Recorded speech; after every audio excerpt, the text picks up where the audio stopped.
Hi hello welcome back. അപ്പോൾ ഇത് നമ്മൾ പുതിയൊരു വീഡിയോയിലേക്ക് എല്ലാവർക്കും സ്വാഗതം. അപ്പോൾ കഴിഞ്ഞ 2 വീഡിയോസിൽ നമ്മൾ ഡിസ്കസ് ചെയ്തത് ഒരു ഹാൻഡ് ആൻഡ് ഫുഡ് ക്രീമിനെ പറ്റിയായിരുന്നു. അപ്പോൾ അതിൻ്റെ തേർഡ് പാർട്ടാണ്, അതായത് ലാസ്റ്റ് ആയിട്ടുള്ള ക്രീമിനെ പറ്റിയാണ് ഇന്ന് ഞാനിവിടെ നിങ്ങളുമായിട്ട് ഷെയർ ചെയ്യാൻ പോകുന്നത്. ഇത് എന്ത് ക്രീമാണെന്ന് വെച്ചാൽ ഷിയ ബട്ടറും ബീസ് വാക്സും കൂടെ ഉള്ളൊരു ക്രീമാണ്.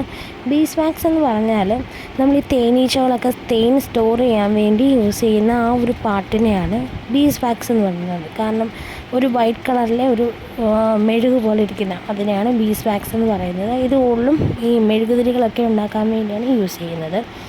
അപ്പം ആദ്യത്തെ സ്റ്റെപ്പ് എന്ന് പറഞ്ഞാൽ നമ്മൾ നേരത്തെ വീഡിയോസിലൊക്കെ പറഞ്ഞ പോലെ തന്നെ ഒരു ഡബിൾ ബോയിലർ സെറ്റ് ചെയ്ത് വെക്കുക. അതിലേക്ക് ഇറക്കി വെക്കാൻ പാകത്തിന് ഒരു നല്ല കട്ടിയുള്ള പാത്രവും നമ്മൾ സെറ്റ് ചെയ്ത് വെക്കുക.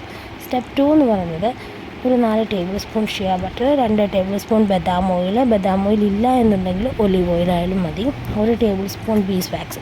ഇവയെല്ലാം കൂടെ നമ്മൾ എടുത്ത് വെച്ച പാത്രത്തിലേക്ക് ഇട്ടിട്ട് നന്നായിട്ടൊന്ന് മെൽറ്റ് ചെയ്തെടുക്കുക എന്നുള്ളതാണ് ഈ സ്റ്റെപ്പ്.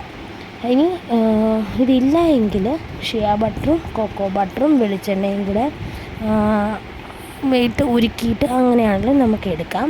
പിന്നെ സ്റ്റെപ്പ് 3 എന്ന് പറയുന്നത് എല്ലാം കൂടെ നന്നായിട്ട് ഉരുക്കി മെൽറ്റ് ചെയ്തിട്ട് തണുപ്പുള്ളൊരു ഏരിയയിൽ നമ്മളിത് സ്റ്റോർ ചെയ്ത് വെക്കണം.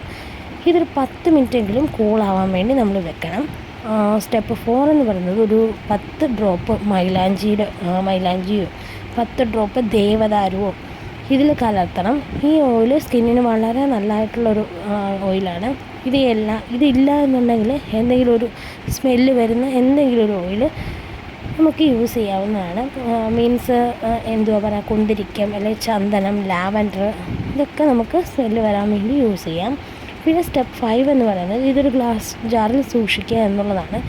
വെളിയിലിരുന്ന് അത് ലൂസായി പോകാൻ സാധ്യതയുള്ളതുകൊണ്ട് ഫ്രിഡ്ജിൽ തന്നെ സ്റ്റോർ ചെയ്യുന്നതാണ് ഏറ്റവും നല്ലത്. പിന്നെ സ്റ്റെപ്പ് 6 എന്ന് പറയുന്നത് ഇത് രാത്രി ഉറങ്ങുന്നതിന് മുമ്പ് കാലിലും കൈയിലും ഒക്കെ അപ്ലൈ ചെയ്യാം. ഷിയ ബട്ടർ തേക്കുന്നതും സ്കിന്ന് മോയ്സ്ചർ ആവാൻ വേണ്ടി നല്ലതാണ്. സോക്സ് യൂസ് ചെയ്യുന്നതും വളരെ നല്ലതാണ്. അപ്പോൾ നമ്മുടെ വീഡിയോ ഇത്രയേ ഉള്ളൂ. അപ്പോൾ എല്ലാവരും ഒക്കെ നമ്മുടെ 3 ക്രീമും ട്രൈ ചെയ്ത് നോക്കുക. അപ്പം അടുത്തൊരു വീഡിയോ ആയിട്ട് വരുന്നിടം വരെ എല്ലാവർക്കും ടാറ്റാ.